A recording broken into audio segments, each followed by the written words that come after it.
आज मैं आपके लिए लेकर आई हूँ टेस्टी नहीं बहुत ही ज़्यादा टेस्टी ये स्टफ़ क्रस्ट पिज़्ज़ा की रेसिपी जो कि मार्केट में बहुत ही ज़्यादा महंगा मिलता है। लेकिन इस महंगे पिज़्ज़ा को आज हम घर पर बहुत ही आसानी से बनाएंगे।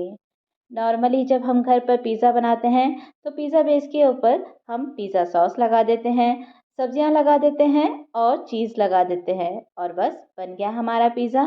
लेकिन ये पिज़्ज़ा थोड़ा सा डिफरेंट है और खाने में बहुत ही ज़्यादा टेस्टी है। तो अगर आपने एक बार ये पिज़्ज़ा बना लिया तो हमेशा पिज़्ज़ा आप इसी तरह से बनाएंगे। तो चलिए फटाफट से शुरू करते हैं इसे बनाना। तो इस टेस्टी से पिज़्ज़ा को बनाने के लिए मैंने यहाँ पर 3 कप मैदा ली है।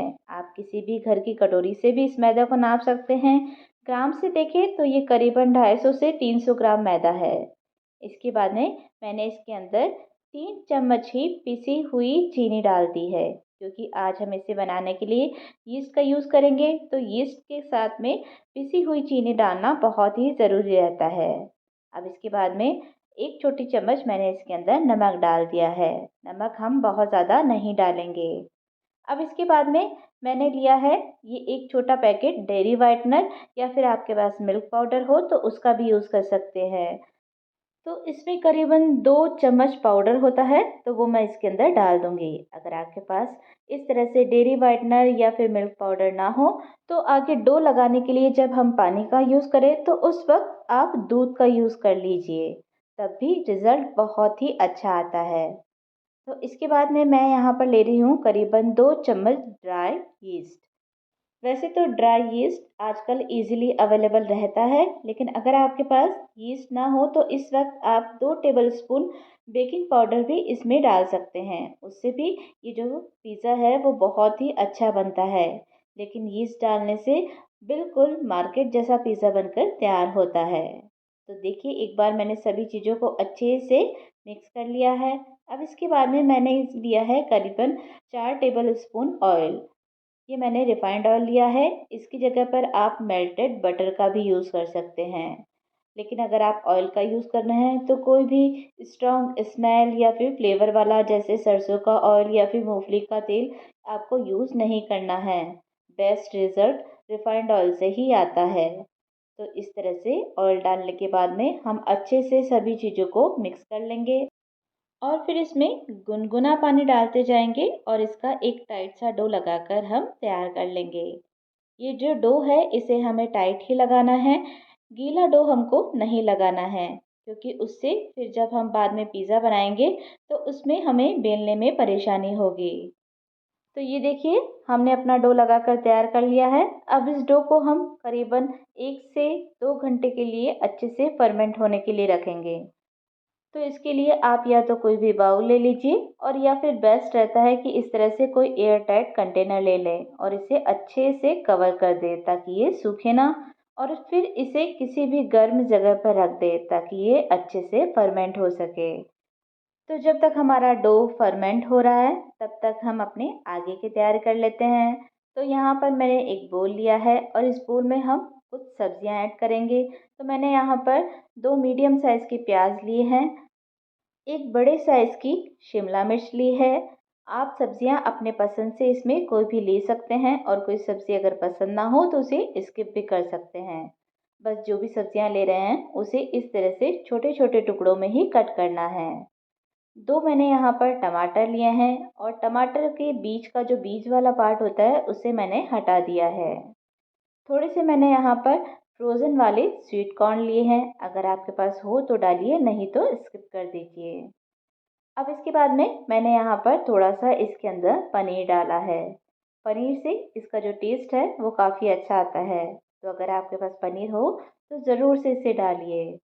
अब इसके अलावा भी आपके पास अगर कोई सब्ज़ी है जैसे मशरूम है, ऑलिव्स है, तो वो भी आप इसमें ऐड कर सकते हैं। अब इसके बाद में मैंने यहाँ पर इसमें थोड़ा सा नमक डाल दिया है, थोड़ी सी डाली है मैंने ऑरिगेनो सीजनिंग और थोड़ी सी डाले हैं चिली फ्लेक्स। चिली फ्लेक्स और ऑरिगेनो भी आप अपने टेस्ट के अकॉर्डिंग कम या ज़्यादा भी कर सकते हैं। अब इसके बाद में इसमें डाल दी है मैंने 2 चम्मच भरकर पिज़्ज़ा वाली टॉपिंग, जो कि हम पिज़्ज़ा बनाते वक्त पिज़्ज़ा के ऊपर लगाते हैं। बस ये वही वाली टॉपिंग है। अब इसके बाद में इसमें मैंने डाल दिया है करीबन 2 बड़े चम्मच ही टमाटो केचप और साथ ही डाल दी है 2 चम्मच भरकर इसमें मैंने वेज मेयो। अब सभी चीज़ों को डालने के बाद में अच्छे से हम इसे मिक्स कर लेंगे। थोड़ा हल्के हाथों से ही मिक्स करेंगे क्योंकि हमने इसमें पनीर भी डाला है, तो पनीर टूटना नहीं चाहिए। तो जब तक मैं इसे मिक्स कर रही हूँ तब तक अगर आप मेरे चैनल पे नए हैं तो पहले फटाफट से मेरे चैनल को सब्सक्राइब कर लीजिए और बेल आइकन को भी प्रेस कर दीजिए ताकि मेरी सभी आने वाले वीडियो के नोटिफिकेशंस आपको मिल सके। तो ये बेसिकली जो आज हम स्टफ़ क्रस्ट पिज़्ज़ा बनाने वाले हैं उसके लिए एक बहुत ही टेस्टी सी स्टफिंग बनकर तैयार हो रही है। इसमें जो मैंने मसाले डाले हैं, जो भी सॉसेस डाले हैं या फिर मेयो डाली है, वो आप अपनी टेस्ट के अकॉर्डिंग कम या ज़्यादा भी कर सकते हैं। अब इसके बाद में वापस से मैंने एक बाउल लिया है और इस बाउल के अंदर मैंने डाल दी है करीबन 2 चम्मच पिज़्ज़ा टॉपिंग। अब इस पिज़्ज़ा टॉपिंग को हम थोड़ा-सा और ज़्यादा फ्लेवरफुल बनाएँगे। तो इसके लिए मैं इसमें ऐड कर दूँगी थोड़ा-सा टोमेटो केचप। ये करीबन 2 चम्मच ही मैंने इसके अंदर टोमेटो केचप ऐड कर दिया है।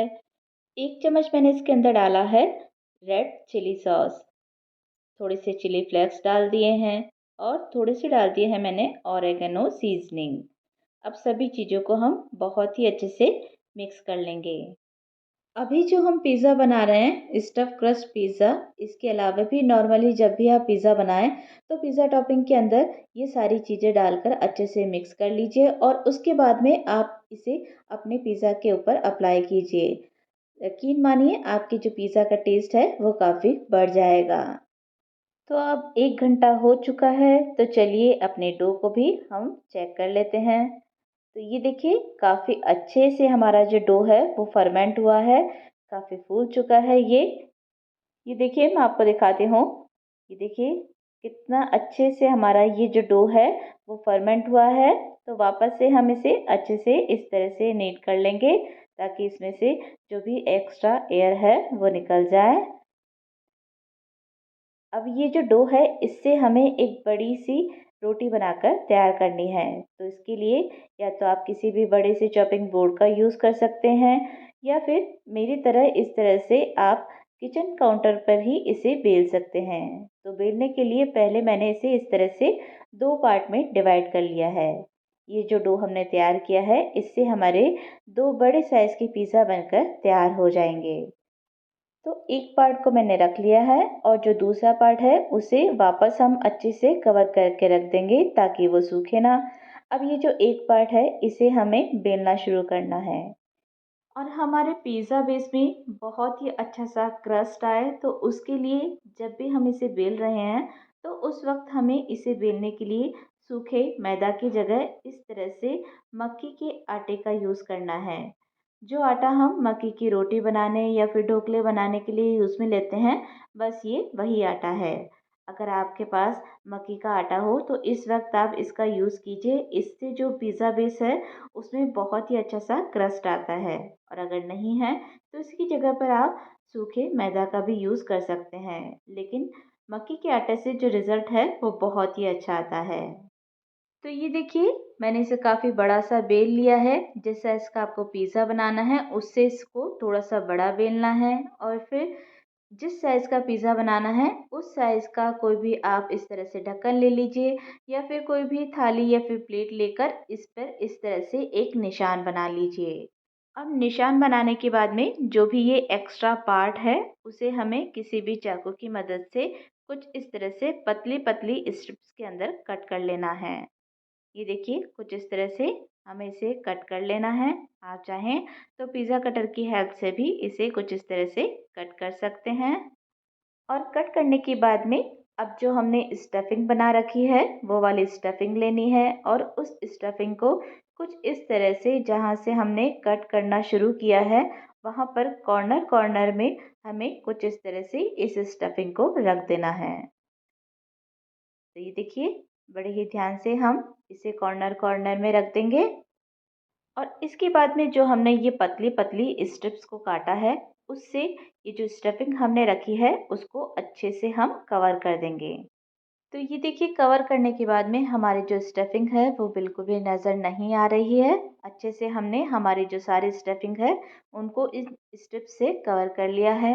अब बड़े ही सावधानी से जिस भी बेकिंग ट्रे या फिर प्लेट में आपको इसे बेक करना है उसमें आप इसे रख लीजिए और फिर बीच में से हम कुछ इस तरह से इसे प्रिक कर देंगे ताकि जब हम इसे बेक करें तो ये बीच में से फूले ना।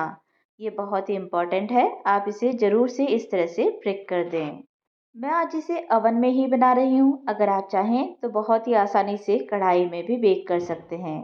किसी भी चीज़ को कढ़ाई में किस तरह से बेक किया जाता है ये मैंने अपनी वीडियोस में आपको बहुत बार बताया है, तो उसी मेथड से आप इसे भी कढ़ाई में बहुत ही इजीली बेक कर सकते हैं। तो ये देखिए जो हमने अपनी टॉपिंग बना कर रखी थी वो वाली टॉपिंग मैंने इसके अंदर डाल दी है। बहुत ही अच्छी क्वांटिटी में मैंने इसके अंदर ये जो टॉपिंग है उसे लगाया है। अब इसके बाद में मैंने ली है थोड़ी सी प्रोसेस चीज़ और पहले मैं इसमें थोड़ी सी प्रोसेस चीज़ को ग्रेट कर दूंगी। फिर इसके बाद में इसके ऊपर डाल दी है पिज़्ज़ा वाली मोज़रेला चीज़। चीज़ की क्वांटिटी आप अपने अकॉर्डिंग कम या ज़्यादा भी कर सकते हैं। अब चीज़ डालने के बाद में थोड़ी सी वेजीज हम इसके ऊपर रख देंगे। तो मैंने इस तरह से बड़े टुकड़ों में कटे हुए प्याज इसके ऊपर रख दिए हैं। इसके बाद में इस तरह से थोड़े से टमाटर रख दिए हैं, थोड़ी सी शिमला मिर्च रख दी है, थोड़ी सी लाल वाली शिमला मिर्च रख दी है और थोड़े से रख दिए हैं मैंने इसके ऊपर पनीर के पीसेस। और अब पनीर डालने के बाद में इसके ऊपर थोड़े से हम चिली फ्लेक्स स्प्रिंकल कर देंगे, थोड़ी सी ऑरिगेनो सीजनिंग स्प्रिंकल कर देंगे और बस अब ये जो हमारा पिज़्ज़ा है वो बेक करने के लिए बिल्कुल रेडी है। तो मैंने अवन को पहले ही 180 डिग्री के ऊपर प्रीहीट कर रखा है। तो ये जो पिज़्ज़ा है इसे बेक होने में कम से कम 25 से 30 मिनट लग जाते हैं। तो आधे घंटे बाद में ये देखिए हमारा बहुत ही टेस्टी सा पिज़्ज़ा बनकर तैयार है। कितना अच्छा इसके ऊपर कलर आया है और हमारा पिज़्ज़ा और भी ज़्यादा टेस्टी लगे और भी ज़्यादा हमारा ये जो पिज़्ज़ा है देखने में शाइन करे, इसके लिए मैंने इसके ऊपर थोड़ा सा मेल्टेड बटर इस तरह से लगा दिया है।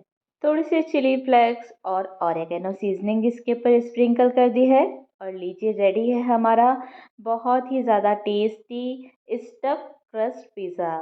बाज़ार में तो आपने कई बार ढेर सारे पैसे खर्च करके इस तरह के पिज़्ज़ा का मज़ा लिया होगा, लेकिन एक बार मेरी इस तरीके से आप घर पर इस पिज़्ज़ा को आप बना कर देखिए। यकीन मानिए बाज़ार का जो स्टफ क्रस्ट पिज़्ज़ा होता है उससे घर के इस स्टफ क्रस्ट पिज़्ज़ा का टेस्ट कहीं ज़्यादा बेटर होता है। तो ये देखिए लग रहा है ना बहुत ही ज़्यादा टेस्टी सा।